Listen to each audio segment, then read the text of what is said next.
آج 75ویں یعنی 75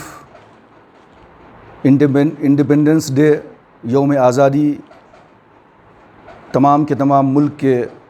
باشندوں کو میری طرف سے مبارک ہو۔ آج میں اپنی گفتگو کا آغاز علامہ اقبال کے اس چند اشعار سے کرنا چاہتا ہوں کہ چشتی نے جس زمیں میں پیغام حق سنایا، چشتی نے جس زمیں میں پیغام حق سنایا، نانک نے جس چمن میں وحدت کا گیت گایا، وحدت کی لے سنی تھی دنیا نے جس جہاں سے، یا وحدت کی لے سنی تھی دنیا نے جس مکان سے،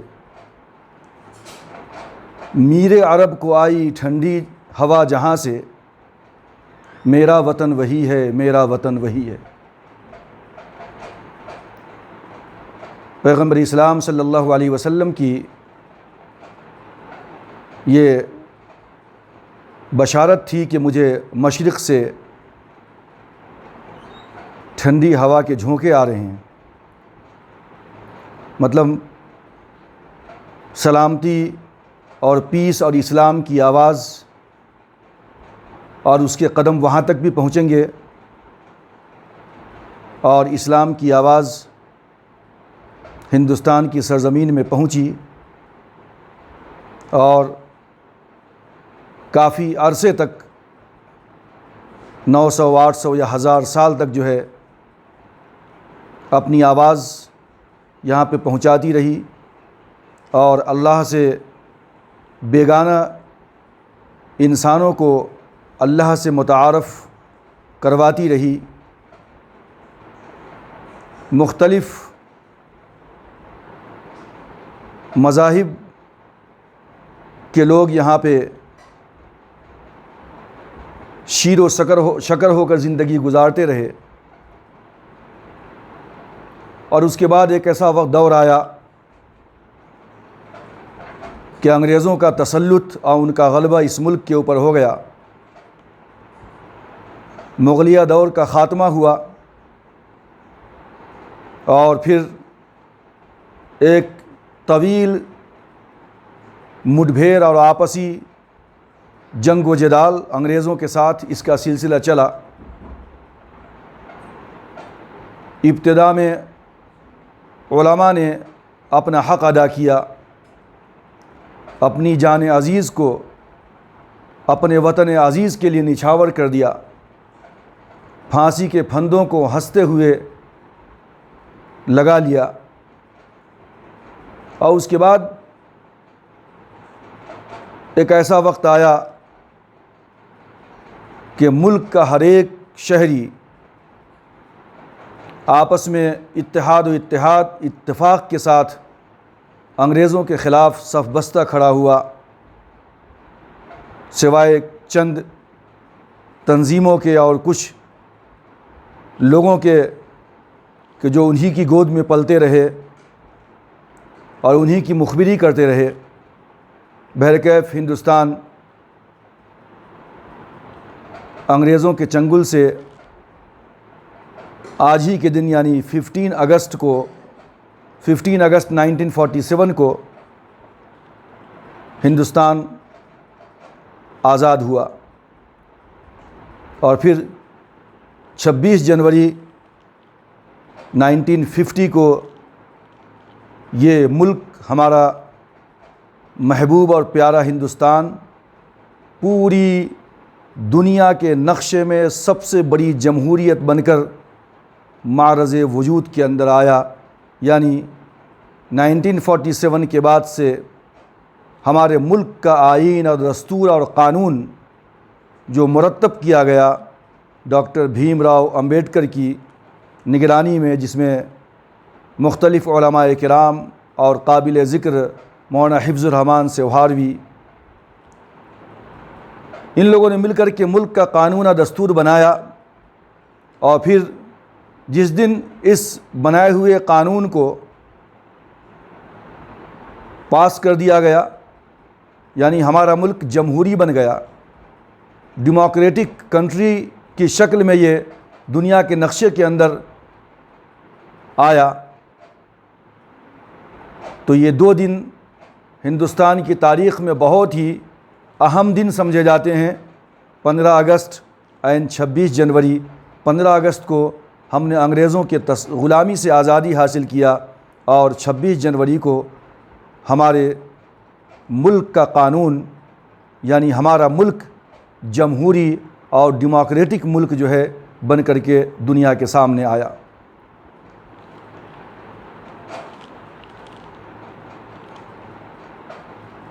ملک کی آزادی کے بعد ہم آپس میں شیر و شکر ہو کر مختلف مراحل کو سر کرتے ہوئے بام عروج تک پہنچتے رہے، اور ہندوستان آج اس موڑ پہ آ کر کھڑا ہو گیا کہ جہاں دنیا کی بڑی سے بڑی طاقتوں کے ساتھ اور طاقتوں کے سامنے وہ آنکھوں میں آنکھیں ڈال کر بات کرنے کی صلاحیت اور قوت رکھنے والا ملک بن گیا، الحمدللہ۔ لیکن ملک کو یہ ترقی کسی ایک پرٹیکولر خاص گروپ نے نہیں دے دیا، کوئی خاص پولیٹیکل پارٹی نے نہیں دے دیا، بلکہ اس ملک کو سینچنے میں، سنوارنے میں ہر ایک فرد کا حصہ ہے۔ افراد سے معاشرے بنتے ہیں، سماج اور سوسائٹی بنتی ہے، اور اسی افراد سے، سماج اور سوسائٹی سے شہر بنتے ہیں، اور انہی شہروں سے پورا کا پورا ملک بنتا ہے۔ اس لیے اقبال نے کہا تھا کہ افراد کے ہاتھوں میں ہے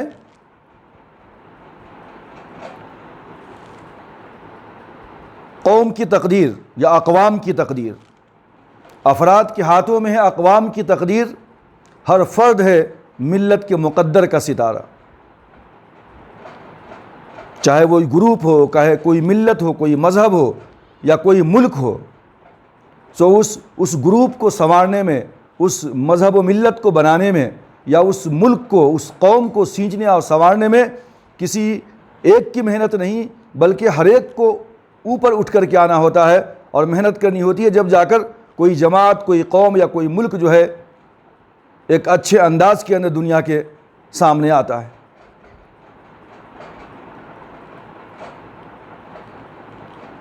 لیکن ادھر چند سالوں سے ملک کے اندر ایک افراتفری کا ماحول پیدا ہو رہا، کچھ مقصد پرست عناصر، پولیٹیشنز، سیاستداں ایسے آپ کو نظر آئیں گے کہ جو ووٹ کی بھیک لینے کے لیے اور سیاست کی کرسی پہ متمدن ہونے کے لیے اور اس پہ بیٹھنے کے لیے وہ مذہب کی سیاست کا کارڈ کھیلتے ہیں، اور اکثر و بیشتر وہ اس کے اندر کامیاب ہو جاتے ہیں۔ جواہر لال نہرو نے کیا خوب کہا تھا کہ ہندوستان کی تاریخ میں جس دن مذہب اور سیاست، ریلیجن اینڈ پولیٹکس دونوں ضم ہو جائیں گے، دونوں مل جائیں گے، یعنی ہندوستان کی سیاست میں اگر مذہب داخل ہو جائے گا تو وہ دن ہندوستان کی تاریخ کے لیے بہت ہی تاریک اور بہت ہی سیاہ اور بہت ہی خطرناک دن ہوگا۔ اور آج ہم جواہر لال نہرو کی کہی ہوئی انہی باتوں کے ساتھ ہم جی رہے ہیں۔ آج وہ دن آ گیا ہے کہ سیاست کے اندر مذہب کا رنگ گھولا جا رہا، جگہ جگہ پہ مذہب کے نام پر نفرت پھیلائی جا رہی ہے، مارا جا رہا ہے، موب لنچنگ ہو رہی ہے، اقلیتوں کے خلاف نعرے لگائے جا رہے ہیں، لیکن حکومت وقت کے سروں کے اندر جوں تک نہیں رینگتی، اور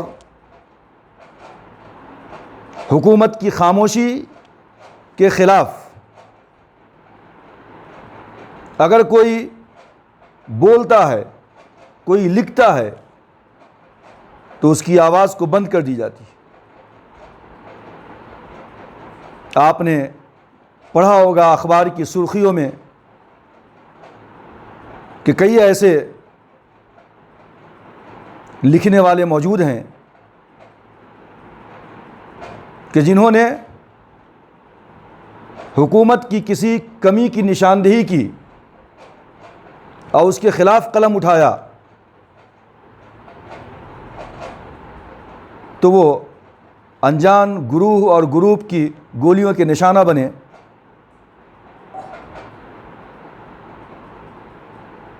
تو یہ جو آزادی ہے، آزادی کیا ہے؟ انسان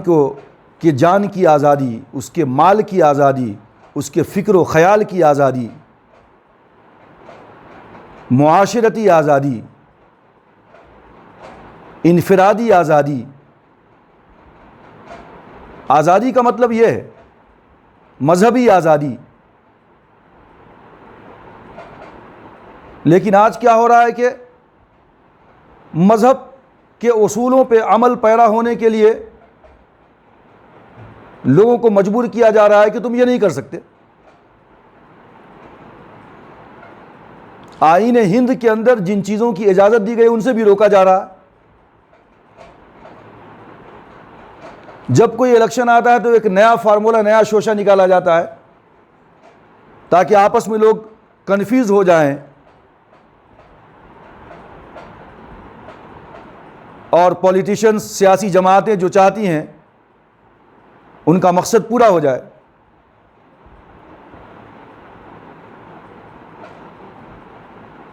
تو کیا آج جو ہم یہ سیلیبریشن کر رہے ہیں اور ایک دوسرے کو مبارکباد پیش کر رہے ہیں کہ آزادی مبارک ہو، کیا واقعی میں ہم آزاد ہیں؟ اگر ہم حکومت وقت کی کمی اور ان کی کوتاہی کو نشاندہی کرنے کے قابل نہیں ہیں، ان کے خلاف آواز اٹھانے کی جرأت اور سکت ہمارے اندر نہیں ہے، اگر کوئی بولتا ہے تو اس کی آواز کو دبا دیا جاتا ہے، کوئی لکھتا ہے تو اس کے قلم کی سیاہی کو جو ہے خشک کر دیا جاتا ہے، تو کیا آزادی یہی ہے؟ کسی نے کیا خوب کہا تھا کہ نہ تڑپنے کی اجازت ہے نہ فریاد کی ہے، نہ تڑپنے کی اجازت ہے نہ فریاد کی ہے، گھٹ کے مر جائیں یہ مرضی میرے صیاد کی ہے۔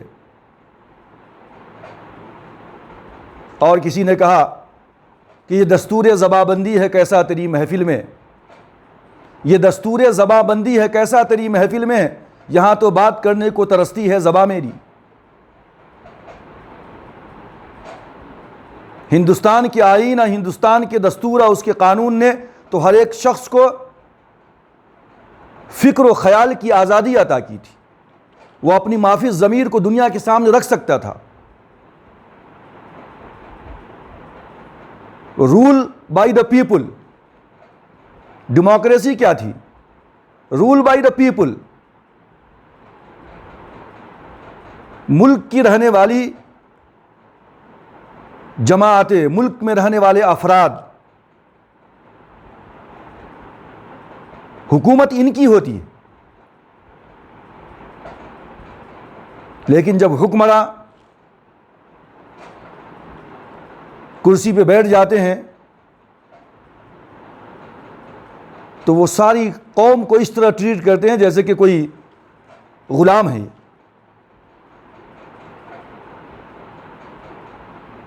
ہماری پلیٹ کے اندر کھانے کے لیے کیا ہوگا یہ حکومت طے کرے گی۔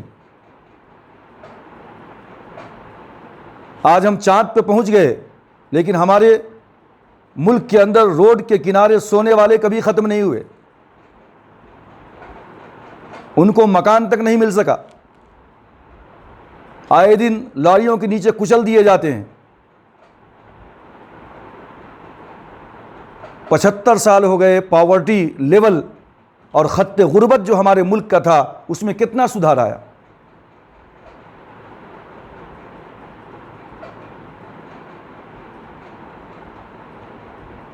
متوسط طبقے کے لوگوں کو ٹیکس میں اضافہ کر کے پریشان کر دیا جاتا ہے، غریبوں کو کھانا تک میسر نہیں ہوتا، رہنے کے لیے مکان نہیں ملتا۔ آپ کچھ بول نہیں سکتے، پھر بھی ہم آزاد ہیں۔ یہ کس طرح کی آزادی ہے؟ حکمراں، سیاستداں نفرت کا کھیل کھیلنے لگے اور سیاست کے اندر مذہب کو شامل کر کے مختلف جماعتوں کو آپس میں ٹکرانے کا راستہ فراہم کریں، نفرت کی سیاست کرنے لگیں، تو اس طرح ملک کا، کوئی بھی ملک ہو، اس ملک کا گروتھ اور اس کی ترقی رک جایا کرتی ہے۔ ملک اسی وقت خوشحال ہوگا جبکہ ملک کے تمام افراد جسمانی طور پہ، انفرادی طور پہ، نجی معاملے میں، مذہبی معاملے میں، عقیدے کے معاملے میں مکمل طور پہ اپنے آپ کو آزاد محسوس کریں اور یہ فخر سے کہیں کہ ہم ایسے آزاد ملک میں رہتے ہیں کہ جس کے اندر ہر ایک کو اپنے اپنے مذہب، اپنے اپنے عقیدے کے مطابق پوری آزادی حاصل ہے کہ وہ اپنے مذہب پہ، اپنے کاسٹ اور اپنے کرید کے مطابق عمل کر سکے۔ یہی تو ہے جمہوریت، اور یہی تو 26 جنوری کو ہم یہی سیلیبریشن مناتے ہیں کہ ہمارا ملک جمہوری بن گیا، ہمارا ملک یہ ڈیموکریٹک کنٹری بن گیا ہے۔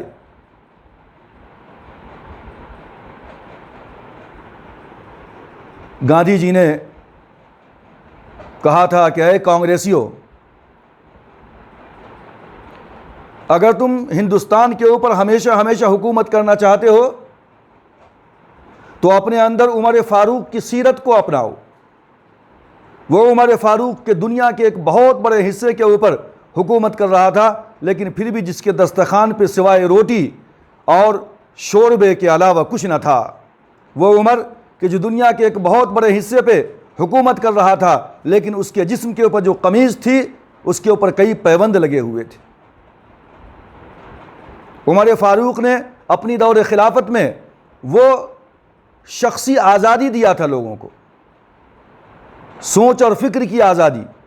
بولنے کی آزادی۔ کیسی آزادی تھی؟ عمر فاروق مسجد نبوی کے اندر خطبہ دے رہے ہیں اور قمیض پہنے ہوئے ہیں جو فل قمیض ہے۔ 80 سال کا بوڑھا کھڑا ہوتا ہے اور پوچھتا ہے کہ او عمر، تمہارا خطبہ ہم اس وقت سنیں گے جبکہ تمہارے جسم پہ جو کپڑا ہے جو کہیں سے آیا تھا، سب کو تقسیم کیا گیا تھا، ہم سب کا تو پورا کرتا نہیں بنا، عمر فاروق تمہارا پورا کرتا کیسے بن گیا؟ اس کا جواب دو پہلے۔ عمر فاروق نے تقریر روک کر کے اپنے بیٹے سے کہا کہ عبداللہ ابن عمر، تم جواب دو اس کا۔ عمر فاروق کے بیٹے نے جواب دیا کہ میں نے اپنا کپڑا اپنے والد صاحب کو دے دیا تھا، کیونکہ میرا بھی نہ کپڑا پورا بن رہا تھا، نہ عمر فاروق کا، ابو جان کا کپڑا بھی پورا نہیں بن رہا تھا، لہذا میں نے اپنے حصے کا کپڑا ابو جان کو دے دیا، اسی لیے عمر فاروق کا پورا کرتا بن گیا ہے۔ بڑے ہوئے مجمع کے اندر 80 سال کے بوڑھے کو اپنے فکر کی آزادی ایسی دی تھی عمر فاروق نے کہ بیچ تقریر کے درمیان اس نے کہہ دیا کہ پہلے اس سوال کا جواب دیجیے۔ آج اگر حکومت کے خلاف کوئی ایک لفظ بول دے اور حکومت کی کوتاہی اور کمی کے اوپر اگر کچھ لکھ دے تو اس کے اوپر طرح طرح کے سیکشن عائد کر دیے جاتے ہیں اور ان کو جیل کی سلاخوں کے پیچھے بھیج دیا جاتا ہے۔ ایسی جمہوریت اور ایسی آزادی اگر ہمارے ملک میں ہوگی تو ظاہر سی بات ہے کہ یہ ملک کی ڈیموکریسی کے لیے، ملک کی آزادی کے لیے یہ صحیح نہیں ہوگا۔ ہمارے ملک کے اندر صحیح آزادی ہونی چاہیے، جان کی آزادی ہو، آسانی کے ساتھ آدمی ہر جگہ پھر سکے، جا سکے،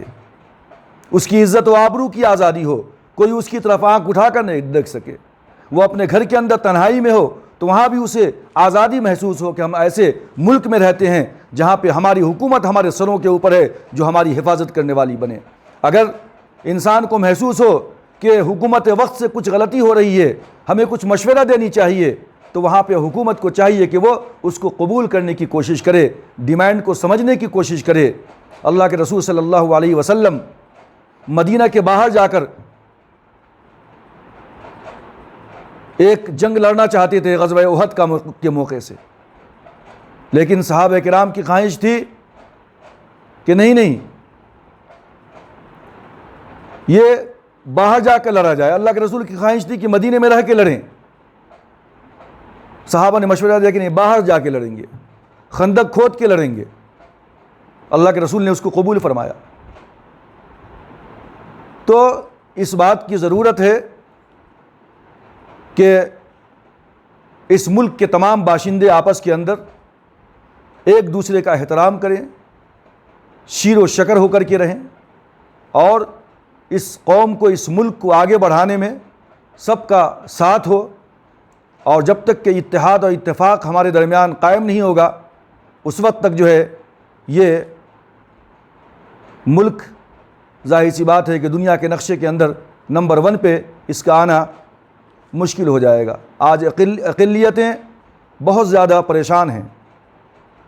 دہشت اور غم کا ماحول ہے ان کے اندر، جہاں وہ کمزور پائے جاتے ہیں دبا دیے جاتے ہیں، ان کو کچل دیا جاتا ہے۔ یہ کیفیت نہیں ہونی چاہیے اقلیتوں کے اندر، کمزوروں کے اندر، کہ وہ جو ہے دوسری قوموں سے دب کر کے ڈر کر کے زندگی گزاریں۔ اگر یہ کیفیت ہمارے اس آزاد اور اتنے بڑے ڈیموکریٹک ملک کے اندر ہوگی تو ظاہر سی بات ہے کہ یہ سراسر ناانصافی ہوگی ان کچلے ہوئے، ان مجبوروں اور کمزوروں کے ساتھ۔ ورنہ کبھی کسی نے کہا تھا ایسے ہی حالات میں کہ اے میرے ہم نشیں چل کہیں اور چل، اس چمن میں اب اپنا گزارا نہیں، اور پھر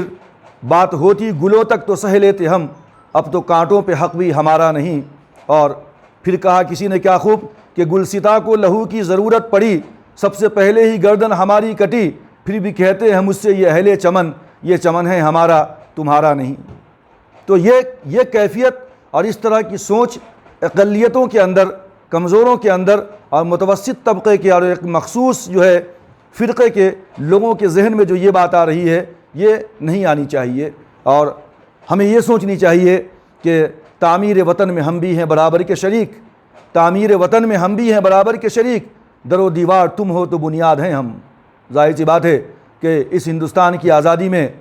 ملک کے تمام افراد نے، تمام قوموں نے مل کر کے حصہ لیا تھا، اور ہم نے اس دیش کو آزاد کیا تھا۔ اللہ تبارک و تعالیٰ سے دعا ہے کہ اللہ تعالیٰ اس ملک کو دنیا کے اندر سب سے زیادہ